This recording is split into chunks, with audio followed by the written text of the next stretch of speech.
तर सशस्त्र क्रांती पर्वातील फासावर गेलेले पहिले क्रांतिकारक कोण आहेत? तर खुदीराम बोस आहेत. खुदीराम बोस आहेत, हे लक्षात ठेवा. 1911 पर्यंत भारताची राजधानी होती कोलकाता. ती कोलकात्यावरून राजधानी दिल्लीला शिफ्ट करण्याचा जो कार्यक्रम होता, त्या कार्यक्रमावेळी युगांतर समितीच्या क्रांतिकारकांनी लॉर्ड हार्डिंग्जवर बॉम्ब हल्ला केला आणि हा जो बॉम्ब हल्ला झाला त्याचे सूत्रधार होते रासबिहारी बोस. हिंदुस्थान रिपब्लिकन असोसिएशन म्हणजेच HRA, HRA लक्षात ठेवा. हिंदुस्थान रिपब्लिकन असोसिएशन ही भारतातील एक अत्यंत महत्त्वाची क्रांतिकारी संघटना होती.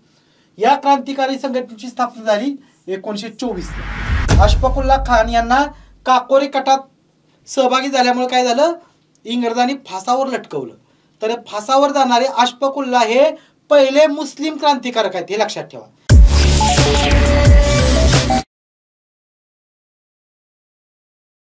विद्यार्थी मित्र हो, नमस्कार. व्हेनेटर करिअरच्या ऑनलाईन प्लॅटफॉर्मवरती मी प्राध्यापक सचिन सत्रे आपलं मनपूर्वक स्वागत करतो. विद्यार्थी मित्र हो, या प्लॅटफॉर्मवरती आपण सर्वच स्पर्धा परीक्षांसाठी उपयुक्त असणारे सामान्य ज्ञान या विषयाचं मार्गदर्शन घेत आहोत. त्या अंतर्गत मी तुम्हाला आधुनिक भारताचा इतिहास शिकवत आहे आणि आधुनिक भारताच्या इतिहासाअंतर्गतही आपण शिकत आहोत भारतातील क्रांतिकारी चळवळी. याच्या आधीच्या लेक्चरमध्ये आपण महाराष्ट्रातील क्रांतिकारी चळवळी बघितलेल्या आहेत. आता आपण बघणार आहोत मद्रास प्रांतातील तसेच बंगाल प्रांतातील क्रांतिकारी चळवळी. तर लगेच लेक्चरला सुरुवात करूया. सुरुवातीला बघूया मद्रास प्रांतातील क्रांतिकारी चळवळ.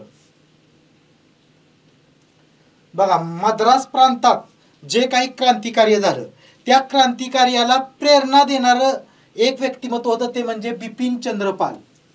बिपिनचंद्र पाल हे आता हे बिपिनचंद्र पाल हे मूलतः बंगालमधील नेते आहेत बरं का. हे आहेत कुठले? बंगालमधील. हे बंगालमधील नेते आहेत. पण 1905 ला बंगालची फाळणी झाली आणि या फाळणीच्या विरोधात भारतभर वंगभंग आंदोलन झालं. मग या आंदोलनाचा वंगभंग आंदोलनाचा प्रसार करण्यासाठी ते गेले होते मद्रास प्रांतास 1907 ला. 1905 ला बंगालची फाळणी झाली.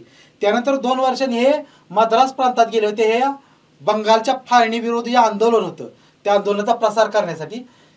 त्यावेळी त्यांनी काय केलं, मद्रास प्रांतातील जी लोक आहेत त्यांना स्वदेशी आणि बहिष्काराचे आवाहन केलं.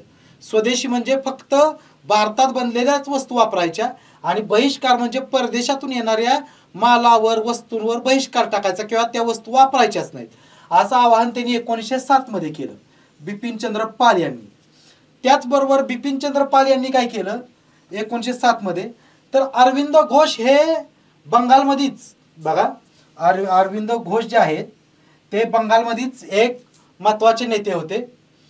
अनुशीलन समितीचे कार्यकर्ते आणि त्याचे संस्थापक होते आणि हे पण क्रांतिकारकच होते. तर यांनी केलेल्या क्रांतिकार्यामुळं अरविंद घोषांच्यावर राजद्रोहाचा खटला भरला होता. राजद्रोहाचा खटला भरला होता. या खटल्यामध्ये अरविंद घोष यांच्या विरुद्ध साक्ष देण्यास बिपिनचंद्र पाल यांनी नकार दिला. बघा, अरविंद घोष यांच्यावर जो राजद्रोहाचा खटला भरला होता त्यांनी केलेल्या क्रांतिकार्यामुळे, तर ह्या राजद्रोहाच्या खटल्यात अरविंद घोषांच्या विरुद्ध साक्ष देण्यास बिपिनचंद्र पाल यांनी नकार दिला. त्यामुळं बिपिनचंद्र पाल यांना 6 महिन्यांची शिक्षा झाली. बिपिनचंद्र पाल यांना 6 महिन्यांची शिक्षा झाली. त्याचबरोबर मी तुम्हाला इथं सांगतो की हे जे अरविंद घोष आहेत त्यांच्याविषयी पण आपण माहिती पुढे घेणारच आहोत, याच लेक्चरमध्ये घेणार आहोत, कारण त्यांचं क्रांतिकार्य पण आपल्याला बघायचं आहे. पण अरविंद घोषांवरच्या राजद्रोहाच्या खटल्यात बिपिनचंद्र पाल यांनी साक्ष देण्यास नकार दिल्यामुळे त्यांना 6 महिन्यांची शिक्षा झाली. आणि बिपिनचंद्र पाल यांनी जे वृत्तपत्र सुरू केलं होतं राष्ट्रवाद्यांना प्रेरणा देण्यासाठी, भारतातील राष्ट्रवाद्यांना प्रेरणा देण्यासाठी जे वृत्तपत्र सुरू केलं होतं त्याचं नाव लक्षात ठेवणं गरजेचं आहे, ते म्हणजे न्यू इंडिया. न्यू इंडिया हे वृत्तपत्र बिपिनचंद्र पाल यांनी सुरू केलेलं होतं. तर बिपिनचंद्र पाल हे मूलतः बंगालमधील नेते असून त्यांनी काय केलं, मद्रास प्रांतातलं जे क्रांतिकार्य होतं त्याला प्रेरणा देण्याचं काम केलं. त्यामुळे आपण सुरुवातीला त्यांची माहिती बघितली मद्रास प्रांतातील क्रांतिकार्यासंदर्भात. त्यानंतर मद्रास प्रांतातील दुसरे महत्त्वाचे क्रांतिकारक आहेत ते म्हणजे वांची अय्यर. वांची अय्यर. तर वांची अय्यर यांनी काय केलं 1911 मध्ये तिरुनेलवेलीचा जो कलेक्टर होता, तिरुनेलवेलीचा कलेक्टर होता बघा, कलेक्टर होता त्याची, म्हणजे कलेक्टर होता ॲश, कलेक्टर होता कोण? ॲश. बघा तिरुनेलवेलीचा जो कलेक्टर होता ॲश म्हणून, त्या ॲशची हत्या केली कोणी? वांची अय्यर यांनी. 1911 मध्ये तिरुनेलवेलीचा कलेक्टर ॲश याची वांची अय्यर यांनी हत्या केली. आणि त्याच दिवशी काय केली? हत्या केल्यानंतर स्वतःवर पण गोळी झाडून घेतली आणि आत्मबलिदान दिलं. इंग्रजांच्या ताब्यात सापडल्यानंतर त्यांचा छळ बघण्यापेक्षा त्यांनी स्वतःवरच गोळी झाडून घेतली आणि आत्मबलिदान दिलं. असं वांची अय्यर यांचं काम आहे. त्यांनी तिरुनेलवेलीचा जो कलेक्टर होता ॲश याची हत्या केली. त्याचबरोबर मद्रास प्रांतातील काही महत्त्वाचे जे क्रांतिकारक होते त्यांची नावं आपल्याला माहीत पाहिजेत. त्यामध्ये महत्त्वाचे आहेत सुब्रमण्यम शिव, चिदंबरम पिल्लाई, तिरुमल आचार्य, VVS अय्यर. हे महत्त्वाचे क्रांतिकारक मद्रास प्रांतात होऊन गेले. अशा पद्धतीने आपण मद्रास प्रांतातील क्रांतिकार्याची जी चळवळ होती ती आपण पाहिली. याच्यावर एवढेच प्रश्न येतात, त्यामुळे हे आपल्याला एवढीच माहिती आपण पाहिलेली आहे. पुढे बघा, आता यानंतर आपण बघणार आहोत बंगालमधील क्रांतिकारक चळवळ. बंगालमधील क्रांतिकारक चळवळ ही भारताच्या इतिहासात अत्यंत महत्त्वाची अशी क्रांतिकारक चळवळ आहे. भारतातल्या महत्त्वाच्या ज्या क्रांतिकारी चळवळी झाल्या त्यामध्ये महाराष्ट्र आणि बंगालमधल्या क्रांतिकारी चळवळी या आघाडीवर होत्या. तर बघूया बंगालमधील क्रांतिकारक चळवळ. तर बंगालमधील जी सर्वात क्रांतिकार्यासाठी स्थापन झालेली महत्त्वाची सुरुवातीची संघटना होती ती म्हणजे अनुशीलन समिती. अनुशीलन समिती ही क्रांतिकारी संघटना होती. अनुशीलन समिती ही क्रांतिकारी संघटना होती, क्रांतिकार्यासाठी स्थापन झालेली संघटना होती. तर या संघटनेची स्थापना, अनुशीलन समितीची स्थापना झाली 1902 ला. अनुशीलन समितीची स्थापना झाली 1902 ला. आणि या अनुशीलन समितीचं नेतृत्व करत होते हे दोघे जणी भाऊभाऊ आहेत, अरविंद घोष आणि बारिंद्र कुमार घोष. बघा, अरविंद घोषांचेच सख्खे भाऊ आहेत बारिंद्र कुमार घोष. अरविंद घोष आणि बारिंद्र कुमार घोष हे एकमेकांचे सख्खे भाऊ आहेत. हेच काय करत होते? अनुशीलन समितीचं नेतृत्व करत होतं. आणि या अनुशीलन समितीच्या बंगालमध्ये, संपूर्ण बंगाल भागात 500 पेक्षा जास्त शाखा होत्या. 500 पेक्षा जास्त शाखा होत्या, म्हणजे ही खूपच मोठी क्रांतिकारी संघटना होती. खूप मोठी क्रांतिकारी संघटना होती, कारण तिच्या 500 पेक्षा जादा शाखा होत्या. एवढ्या शाखा असणारी दुसरी संघटना भारताच्या इतिहासात सापडत नाही. त्याच्या जास्त शाखा होत्या अनुशीलन समितीच्या. आता अनुशीलन समितीचे इतर महत्त्वाचे सदस्य कोण कोण होते? तर हेमचंद्र दास, उल्हासकर दत्त, खुदिराम बोस, प्रफुल्ल चाकी. बघा, हेमचंद्र दास, उल्हासकर दत्त, खुदिराम बोस, प्रफुल्ल चाकी या सगळ्यांच्या विषयी आपल्याला पुढे माहिती घ्यायचीच आहे. तर हे महत्त्वाचे काय होते? अनुशीलन समितीचे सदस्य होते. आता यामध्ये जे हेमचंद्र दास होते त्यांनी काय केलं? बघा, हेमचंद्र दास यांनी काय केलं? रशियात जाऊन बॉम्ब बनवण्याचं प्रशिक्षण घेतलं. हेमचंद्र दास हे खास रशियाला गेले बॉम्ब बनवण्याचं प्रशिक्षण घेण्यासाठी. तिथं त्यांनी बॉम्ब बनवण्याचं प्रशिक्षण घेतलं. तिथून भारतात आले आणि भारतातल्या क्रांतिकारकांना त्यांनी ते प्रशिक्षण दिलं बॉम्ब बनवण्याचं. हे त्यांचं महत्त्वाचं काम आहे. त्याचबरोबर या काळातच अनुशीलन समितीचे जे प्रमुख नेते होते ते म्हणजे अरविंद घोष. प्रमुख नेते होते अरविंद घोष. यांनी क्रांतिकार्याच्या प्रसारासाठी सुरू केलेलं एक वृत्तपत्र होतं, ते म्हणजे वंदे मातरम. वंदे मातरम हे वृत्तपत्र कोणी सुरू केलं होतं? अरविंद घोष यांनी. क्रांतिकार्याच्या प्रसारासाठी अरविंद घोष यांनी वंदे मातरम हे वृत्तपत्र सुरू केलं होतं. हे तर लक्षात ठेवणं गरजेचं आहे. आता बघा, पुढला भाग आहे तो म्हणजे माणिकतोळा प्रकरण. आता हे माणिकतोळा प्रकरण आहे ते अनुशीलन समितीशीच निगडीत आहे. अनुशीलन समितीशीच निगडीत असणारं हे माणिकतोळा प्रकरण आहे. तर माणिकतोळा हे एक ठिकाण होतं कोलकात्याजवळ. माणिकतोळा हे ठिकाण होतं कोलकात्याजवळ. तर या ठिकाणी अनुशीलन समितीनंच काय केलं होतं? बॉम्ब बनवण्याचा कारखाना सुरू केला होता. अनुशीलन समितीविषयीच आपण माहिती बघतो या स्लाइडमध्ये पण. तर कलकत्त्याजवळ माणिकतोळा या ठिकाणी अनुशीलन समितीनंच काय केलं होतं? बॉम्ब बनवण्याचा कारखाना सुरू केला होता. आता तुम्हाला पाठीमागल्या स्लाइडमध्ये मी सांगितलं की हेमचंद्र दास, बघा, आता एक महत्त्वाची घटना पाठीमागे राहिलेली आहे ते आपण घेऊया. तर हेमचंद्र दास जे आहेत ते अनुशीलन समितीचे कार्यकर्ते होते. त्यांनी रशियात जाऊन काय केलं होतं? बॉम्ब बनवण्याचं प्रशिक्षण घेतलं होतं. आणि मग त्यांनी जे प्रशिक्षण घेतलं त्याचा फायदा करून अनुशीलन समितीने काय केलं होतं? माणिक तोळा या ठिकाणी बॉम्ब बनवण्याचा कारखाना सुरू केला होता, पण याचा सुगावा इंग्रजांना लागला. म्हणजे याची माहिती इंग्रजांना मिळाली आणि याची माहिती इंग्रजांना मिळाली, त्यामुळं इंग्रजांनी काय केलं, या माणिक तोळाचा जो बॉम्ब बनवण्याचा कारखाना होता ह्याच्यावर छापा टाकला आणि छापा टाकून तिथल्या काही क्रांतिकारकांना पकडलं आणि काही क्रांतिकारकांवर काय केलं, खटला भरला. त्यात कोण होते, अरविंद घोष आणि बारिंद्र घोष हे दोघे भाऊ तर होतेच. त्यानंतर उल्हासकर दत्त, हे उल्हासकर दत्त एकच नाव आहे, उल्हासकर दत्त आणि हेमचंद्र दास. बघा माणिक तोळा प्रकरणात खटला कोणाकोणाच्या चालला, तर अरविंद घोष, बारिंद्र घोष, उल्हासकर दत्त आणि हेमचंद्र दास यांच्यावर. आणि पण हा जो खटला चालला माणिक तोळाच्या संदर्भाचा जो खटला चालला, तर या खटल्यामध्ये फाशी झालेले 2 क्रांतिकारकांना फाशी झाली. ते म्हणजे कन्हैयालाल दत्त, फाशी झालेले कोण आहेत, कन्हैयालाल दत्त आणि S.N. बोस. बघा कन्हैयालाल दत्त आणि S.N. बोस या दोघांना फाशी झाली, पण खटला मात्र यांच्यावर चालला. खटला चालला त्यात हे वरचे 4 जण तर होते, त्यानंतर कन्हैयालाल दत्त आणि S.N. बोस पण यांच्यासोबतच होते खटल्यामध्ये, पण या दोघांनाच फक्त फाशी झाली. त्यामुळे आपण हे वेगळं बघितलेलं आहे. त्यानंतर अनुशीलन समितीनंच केलेला हे कार्य आपल्याला बघायचं आहे, ते म्हणजे खुदिराम बोस आणि प्रफुल्ल कुमार चाकी यांचं हे क्रांतिकार्य आहे. या अनुशीलन समितीच्याच कार्यकर्ते आहेत.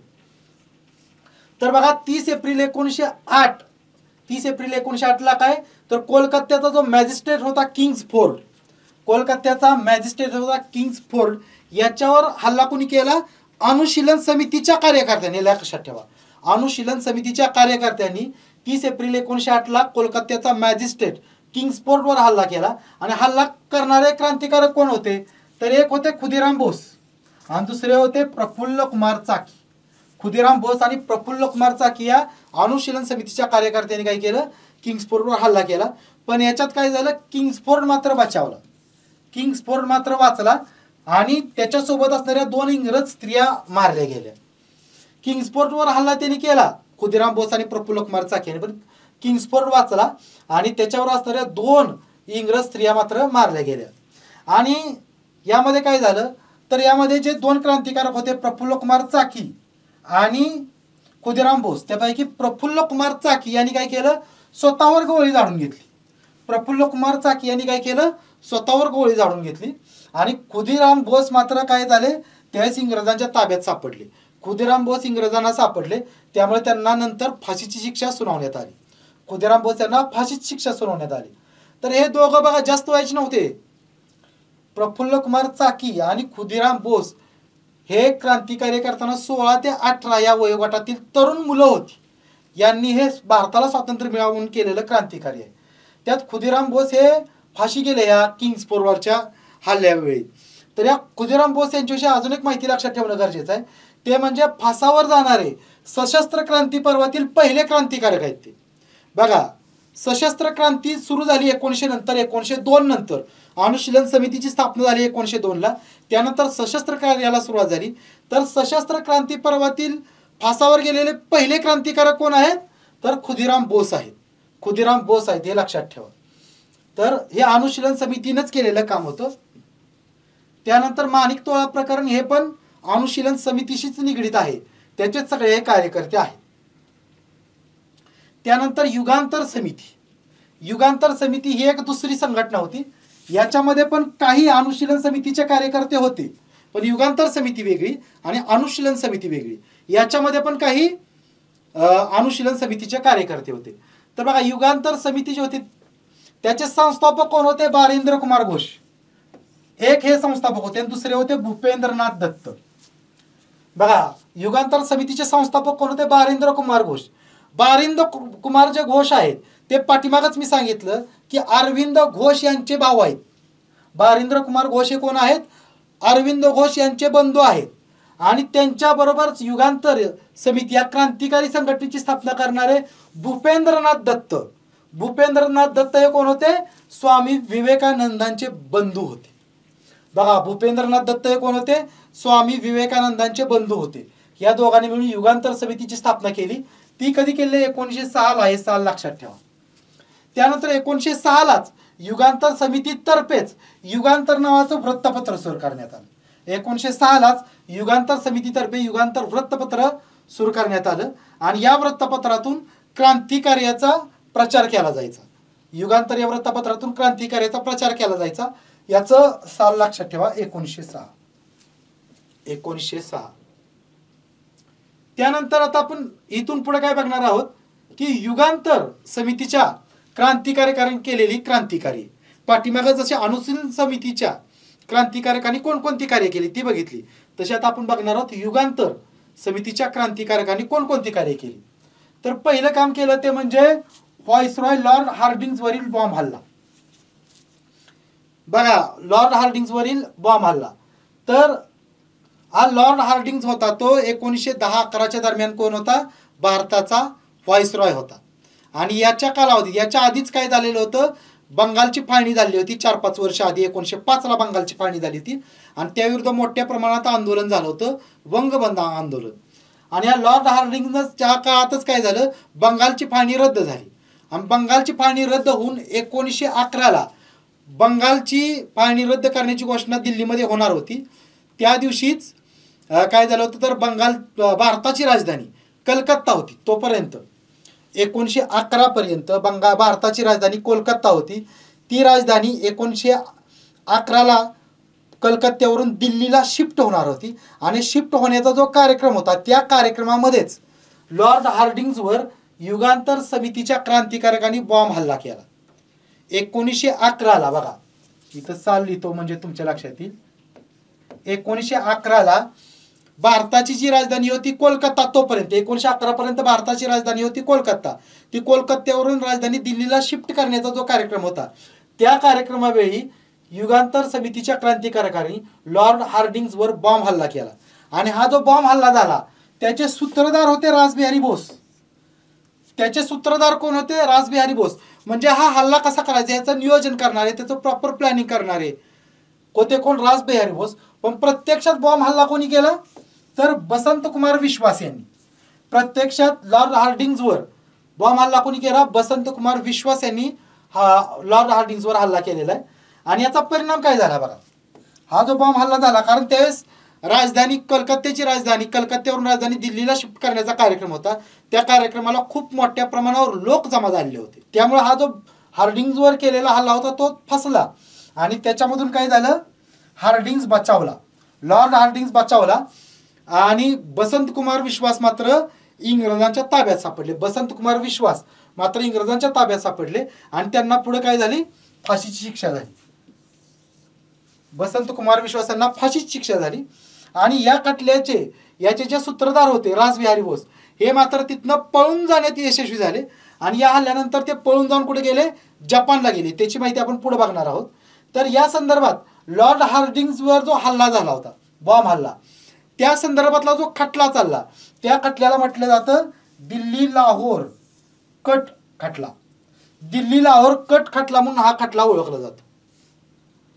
लॉर्ड हार्डिंग्जवर झालेला युगांतर समितीच्या क्रांतिकारकांनी केलेला जो हल्ला होता, तो हल्ल्याचा जो खटला चालला त्या खटल्याचं नाव आहे दिल्ली लाहोर कट खटला म्हणून.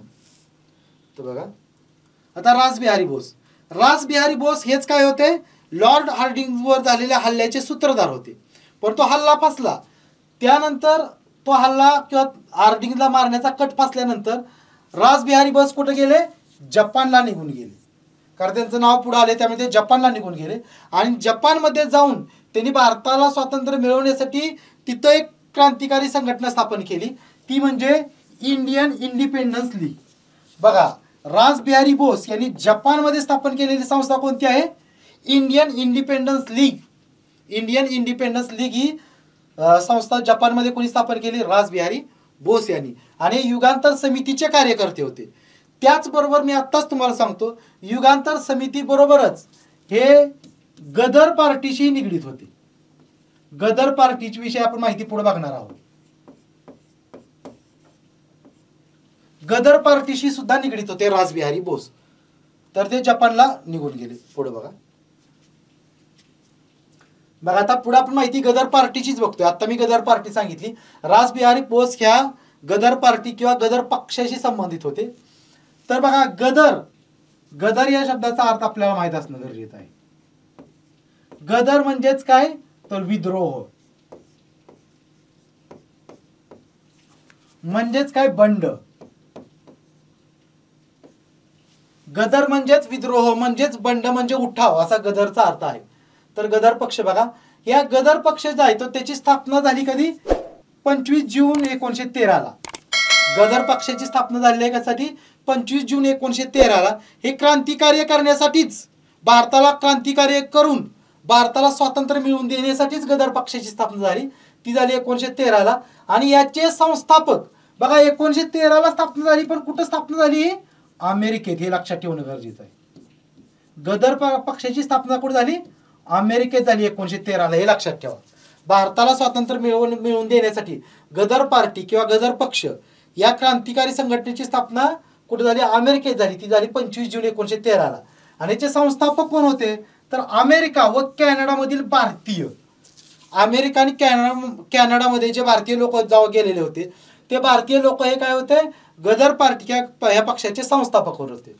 आणि ही गदर पार्टी जी आहे, गदर पार्टी किंवा गदर पक्ष याच्या स्थापनेत आघाडीवर, या स्थापनेत पुढाकार घेणारे महत्वाचे नेते कोण होते? लाला हरदयाळ. म्हणजे गदर पार्टी म्हटलं की तुमच्या लक्षात कोण आलं पाहिजे? लाला हरदयाळ आले पाहिजेत. कारण त्यांनीच या पार्टीच्या स्थापनेत खऱ्या अर्थानं पुढाकार घेतला. त्यांनीच पुढाकार घेतला. आणि या पार्टीचं मुख्यालय मात्र कुठं होतं? मुख्यालय कुठं होतं बघा? तर ते होतं सॅन फ्रान्सिस्को, अमेरिका. गदर पार्टीचं मुख्यालय कुठं होतं? San Francisco. San Francisco, America या ठिकाणी. अमेरिकेतल्या सॅन फ्रान्सिस्को इथं गदर पार्टीचं मुख्यालय होतं. आणि याचे अध्यक्ष कोण होते? आता इथं मुद्दा लक्षात घ्या. गदर पार्टीच्या स्थापनेत आघाडीवर किंवा पुढाकार सर्वात मोठा वाटा कोणाचा होता? लाला हरदयाळ यांचा होता. गदर पार्टीच्या स्थापनेत सर्वात मोठा वाटा कोणाचा होता? लाला हरदयाळ याचा होता. पण अध्यक्ष मात्र ते स्वतः झाले नाहीत. गदर पार्टीचे अध्यक्ष मात्र लाला हरदयाळ झाले नाहीत. त्यांनी काय केलं? अध्यक्ष कुणाला बनवलं? तर सोहनसिंह भाकना. सोहनसिंह भाकना यांना त्यांनी काय केलं? गदर पार्टीचा अध्यक्ष नेमलं. तर गदर पार्टीचे अध्यक्ष कोण होते? सोहनसिंह भाकना हे होते. सोहनसिंह भाकना. आणि या गदर पार्टीचे महामंत्री, परीक्षेला महामंत्री शब्द येईल किंवा सरचिटणीस. तर गदर पार्टीचे महामंत्री किंवा सरचिटणीस कोण होते? तर लाला हरदयाळ. बघा, गदर पार्टीचे महामंत्री किंवा सरचिटणीस कोण होते? लाला हरदयाळ. अध्यक्ष होते सोहनसिंह भाकना. आणि स्थापनेत आघाडीवर होते लाला हरदयाळच. हे लक्षात ठेवणं गरजेचं आहे. त्यानंतर गदर साप्ताहिक वृत्तपत्र. तर ही गदर पार्टी होती. गदर पार्टीनंच हे वृत्तपत्र सुरू केलं होतं. गदर नावाचं वृत्तपत्र कोणी सुरू केलं होतं? गदर पार्टीनंच सुरू केलेलं होतं. आणि हे गदर पार्टीचं काय होतं? मुखपत्र होतं.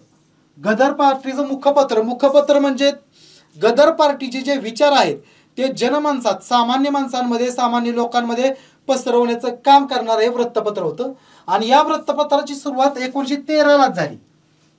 बघा, गदर पार्टीची स्थापना पण 1913लाच झालेली आहे. आणि गदर ह्या साप्ताहिक, हे साप्ताहिक होतं बरं का, हे लक्षात ठेवा. हे साप्ताहिक वृत्तपत्र होतं. त्याची सुरुवात पण 1913लाच झाली. आणि हे अमेरिकेतून प्रकाशित होतं. कुठून प्रकाशित होतं? अमेरिकेतून प्रकाशित होतं. कारण गदर हा पक्षच मुळात अमेरिकेत स्थापन झालेला होता. आणि याची मुख्य भाषा होती उर्दू. याची सुरुवातीची किंवा मुख्य भाषा उर्दू होती. पण इथं एक मुद्दा लक्षात ठेवा, नंतर हे इतर भाषांमधून पण प्रकाशित व्हायला लागलं. पण मुख्य भाषा कोणती होती? उर्दू हीच याची मुख्य आणि सुरुवातीची भाषा होती. नंतर इतर भाषांमध्ये पण ते प्रकाशित होऊ लागलं. तर बघा, आपण गदर पार्टीविषयी माहिती घेत आहोत. आता आपण गदर पार्टीनं एक, गदर याचा अर्थ मी तुम्हाला काय सांगितलं? उठाव किंवा विद्रोह किंवा बंड. तर गदर पार्टीनंच भारतामध्ये एक मोठा उठाव करण्याचा प्रयत्न केला. तो त्यांचा फसला, पण त्यांनी तो एक मोठा उठाव करण्याचा आणि भारताला स्वातंत्र्य मिळवून देण्याचा एक प्रयत्न केला. तर त्याच्याविषयी आपण माहिती बघूया या स्लाइडमध्ये. तर गदर चळवळ म्हणजे हा उठाव करण्याचा प्रयत्न केला 1915ला. त्यालाच आपण गदर चळवळ म्हणतो. गदर चळवळ, त्यालाच गदर चळवळ म्हणतो किंवा तो त्यांनी एक उठाव केला. तर तो उठाव काय आहे? फसलेला उठाव आहे ॲक्च्युअली. हा उठाव फसला. तर तो का फसला याच्याविषयी आपण माहिती बघूया. तर गदर पक्षातर्फे जो हा उठाव होणार होता 1915, तर त्या उठावाचं नियोजन करणारे जे नेते होते, गदर पक्षातर्फे हा जो उठाव झाला त्याचं नियोजन करणारे नेते कोण होते? रासबिहारी बोस, सचिंद्रनाथ सान्याल, विष्णू गणेश पिंगळे, करतार सिंग सराबा. बघा, पाठीमागच मी सांगितलं की रासबिहारी बोस हे युगांतर समितीशी पण निगडीत होते आणि गदर चळवळीशी पण निगडीत असणारे होते. तर रासबिहारी बोस आणि सचिंद्रनाथ सान्याल हे एकमेकांचे मित्र होते, त्यांनी एकत्रित पण काही कार्य केलेलं आहे. तर हे महत्वाचे. त्यानंतर विष्णू गणेश पिंगळे, करतारसिंग सराभा हे काय होते, यांनीच ह्या 1915च्या गदरचं म्हणजेच गदर चळवळीचं म्हणजे गदरच्या उठावाचं नियोजन केलं होतं. आणि हा जो गदर पार्टीतर्फे जो उठाव होणार होता तो कोणत्या ठिकाणी होणार होता, मग त्याची नियोजित ठिकाणं कोणती होती. गदर पार्टीतर्फे जो नियोजित उठाव होणार होता त्याची नियोजित ठिकाणं कोणकोणती होती. तर पहिलं होतं लाहोर, बनारस, मीरत, पंजाब या ठिकाणी एकाच वेळी हा उठाव होणार होता. लाहोर म्हणजे सध्याच्या पाकिस्तानमध्ये, त्यावेळी तो पंजाबचाच भाग होता. त्यानंतर बनारस उत्तर प्रदेश मधला भाग आहे, मीरत हा उत्तर प्रदेश मधलाच भाग आहे, आणि पंजाब एवढ्या भागामध्ये म्हणजे मुख्यतः उत्तर भारतात हा उठाव घडवून आणायचा होता. एकाच वेळी उठाव घडवून आणण्याचं त्यांचं नियोजन होतं. आणि या उठावाची तारीख त्यांनी ठरवली होती 21 फेब्रुवारी 1915. गदर पक्षातर्फे जो उठाव होणार होता त्याची नियोजित तारीख होती 21 फेब्रुवारी 1915 ही त्याची नियोजित तारीख होती. पण हा उठाव फसला. मी वरतीच टायटलच दिलेलं आहे की हा उठाव फसला. फसण्याचं कारण काय, तर ही नियोजित ठरलेली तारीख आणि कोणकोणत्या ठिकाणी उठाव होणार आहे ही सगळी जी माहिती होती ती माहिती किरपाल सिंग नावाच्या एका फितुराने इंग्रजांना दिली. किरपाल सिंग नावाचा एक फितूर या गदर चळवळीशी संबंधित असणारच होता. तर तो इंग्रजांना फितूर झाला आणि त्यानं काय केलं, इंग्रजांना ह्या गदर पार्टीतर्फे जो उठाव होणार होता त्याची सगळी माहिती दिली. इंग्रजांना ही माहिती समजली, त्यामुळे इंग्रजांनी काय केलं, लगेच जलद कारवाई करून गदर पार्टीच्या काही क्रांतिकारकांना पकडलं. त्यामध्ये महत्वाचे कोण होते, विष्णू गणेश पिंगळे, करतारसिंग सराभा, भाई परमानंद या तिघांना काय झाली, फाशी झाली. कारण जे भारतात त्यांचे गदरचे क्रांतिकारक होते त्यांनाच पकडलं गेलं, त्यांच्यावर खटला चालवला गेला आणि त्यांना फासावर लटकवण्यात आलं. त्याच्यामध्ये महत्वाचे होते विष्णू गणेश पिंगळे, बागी करतारसिंग, बागी म्हणजे बंडखोर, बागी करतारसिंग आणि भाई परमानंद हे तिघांची नावं लक्षात ठेवणं गरजेचं आहे. गदर चळवळीत फाशी गेलेले क्रांतिकारक. त्यानंतर बघा गदर पार्टीशी निगडीत असणारे पुढल्या गदर पार्टीशी पण निगडीत असणारे हे सचिंद्रनाथ सान्याल बघा गदर पार्टीशी पण संबंधित होते. आणि त्यानंतर पुढे जे मोठे क्रांतिकारक झाले भगत सिंगांना पण क्रांतिकार्यात येण्यासाठी ज्यांनी निमंत्रण दिलं हे सचिंद्रनाथ सान्याल. त्यानंतर क्रांतिकारकांना जे स्वातंत्र्यापूर्वी क्रांतिकारकांना जे सर्वात प्रेरणादायी ठरलेलं जे पुस्तक होतं ते बंदी जीवन नावाचं पुस्तक होतं. बंदी जीवन नावाचं पुस्तक होतं ते पण हे सचिंद्रनाथ सान्याल यांनीच लिहिलेलं आहे, त्यामुळे त्यांच्याविषयी माहिती घेणं गरजेचं आहे. तर सचिंद्रनाथ सान्याल यांचा जन्म झाला उत्तर प्रदेशमधल्या वाराणसी, उत्तर प्रदेशामधल्या वाराणसी म्हणजे ज्याला आपण काशी म्हणतो किंवा ज्याला बनारस म्हणतो. बनारस, काशी, वाराणसी एकाच ठिकाणाची नावं आहेत. या ठिकाणी सचिंद्रनाथ सान्याल यांचा जन्म झाला. आणि सुरुवातीला त्यांनी रासबिहारी बोस यांच्यासोबत पंजाब आणि दिल्ली भागात क्रांतिकार्य केलं. सचिंद्रनाथ सान्याल हे रासबिहारी बोस यांचे मित्र होते आणि त्यांनी रासबिहारी बोस यांच्यासोबत काय केलं, पंजाब व दिल्ली भागात क्रांतिकार्य करण्याचं काम केलं. त्याचबरोबर जे भगत सिंग आणि जतीन दास हे दोन मोठे क्रांतिकारक होते बघा. भगत सिंग आणि जतीन दास यांना क्रांतिकार्यात येण्याचे निमंत्रण कोणी दिले, सचिंद्रनाथ सान्याल यांनी. सचिंद्रनाथ सान्याल हे क्रांतिकार्य करतच होते, त्याची माहिती भगत सिंग जतीन दास यांना झाली आणि ते सचिंद्रनाथ सान्याल यांना भेटायला गेले. त्यांनी काय मुद्दे मांडले, त्यावेळेस त्यांनी भगत सिंग आणि जतीन दास यांना क्रांतिकार्यात येण्याचं निमंत्रण दिलं. भगत सिंग हे पंजाबमधले होते, जतीन दास हे बंगालमधले क्रांतिकारक होते. भगत सिंगांच्या विषयी तर आपल्याला माहिती आहेच, पण जतीन दास यांच्याविषयी माहिती लक्षात ठेवणं गरजेचं आहे. जतीन दास यांनी क्रांतिकारकांसाठी भगत सिंगांच्या सोबतच लाहोरच्या तुरुंगात होते जतीन दास. आणि लाहोरच्या तुरुंगात असताना जतीन दास यांनी एकूण 64 दिवस 64 डेज काय केलं, उपोषण केलं आणि उपोषणामुळेच त्यांचा मृत्यू झाला. सर्वात जास्त उपोषण करणारे क्रांतिकारक म्हणून जतीन दास यांना आपण ओळखतो. त्यानंतर बघा सचिंद्रनाथ सान्याल यांचं काम बघतोय तर सचिंद्रनाथ सान्याल यांनी एचआरएच्या स्थापनेत पुढाकार घेतला. एचआरए अत्यंत महत्वाची संघटना होती. एचआरए म्हणजे काय, तर Hindustan republican association. Hindustan republican association जी महत्वाची संघटना होती त्या संघटनेतच सुरुवातीला भगत सिंग सहभागी झाले होते. आणि या संस्थेनंच काय केलं होतं, काकोरी कट घडवून आणला होता. या संस्थेतच चंद्रशेखर आझाद वगैरे या संस्थेतच होते. तर हे सचिंद्रनाथ सन्याल यांनी ह्या संस्थेच्या स्थापनेत पुढाकार घेतला. 1924 ला ही संस्था स्थापन झाली होती. त्यानंतर 1925 ला हे HRA तर्फेच काय झालं होतं, 1925 ला काकोरी कट झाला. तर काकोरी कटाविषयी आपण स्वतंत्र माहिती बघणार आहोत. त्या कटात सुद्धा सचिंद्रनाथ सन्याल सहभागी होते आणि या कटात ते सहभागी होते आणि या कटानंतर ते इंग्रजांच्या ताब्यात सापडले काकोरी कटानंतर आणि त्यांना जन्मठेपेची शिक्षा झाली. सचिंद्रनाथ सन्याल यांना काय झाली, जन्मठेपेची शिक्षा झाली. पण 1937 मध्ये सध्याचा जो उत्तर प्रदेश आहे त्याचं पूर्वीचं नाव होतं युनायटेड प्रोव्हिन्सीज. तर युनायटेड प्रोव्हिन्सी म्हणजे यूपीच. तर ते युनायटेड प्रोव्हिन्सीजमध्ये काँग्रेसचं सरकार आलं आणि काँग्रेसच्या सरकारनं काय केलं, त्यांची तुरुंगातून सुटका घडवून आणली. आणि पाठीमागच मी सांगितलं त्याप्रमाणे क्रांतिकारकांना स्फूर्तिदायी ठरलेले जे बंदी जीवन हे पुस्तक आहे, क्रांतिकारकांना स्फूर्तिदायी ठरलेले सर्वात महत्त्वाचे पुस्तक कोणते आहे, बंदी जीवन. आणि त्या बंदी जीवन पुस्तकाचे लेखक कोण आहेत, सचिंद्रनाथ सन्याल हे. तर अशा पद्धतीने त्यांच्याविषयी आपण माहिती बघितलेली आहे. पुढे आता बघूया. बघा, हिंदुस्तान रिपब्लिकन असोसिएशन म्हणजेच HRA लक्षात ठेवा. हिंदुस्तान रिपब्लिकन असोसिएशन ही भारतातील एक अत्यंत महत्त्वाची क्रांतिकारी संघटना होती. या क्रांतिकारी संघटनेची स्थापना झाली 1924 ला. हिंदुस्तान रिपब्लिकन असोसिएशन ची स्थापना झाली 1924 ला. आणि ही जी संस्था स्थापन झाली त्यात महत्त्वाचा सहभाग कोणाकोणाचा होता, तर एक म्हणजे सचिंद्रनाथ सन्याल आहे, सचिंद्रनाथ सन्याल, योगेश चटर्जी हे त्यांचे सहकारी होते, अशफाकुल्ला खान, त्यानंतर ठाकूर रोशन सिंग, रामप्रसाद बिस्मिल, राजेंद्रनाथ लाहिरी. बघा, या स्थापनेमध्ये हिंदुस्तान रिपब्लिकन असोसिएशन याच्या स्थापनेत कोणाकोणाचा सहभाग होता हे व्यवस्थित लक्षात ठेवणं गरजेचं आहे.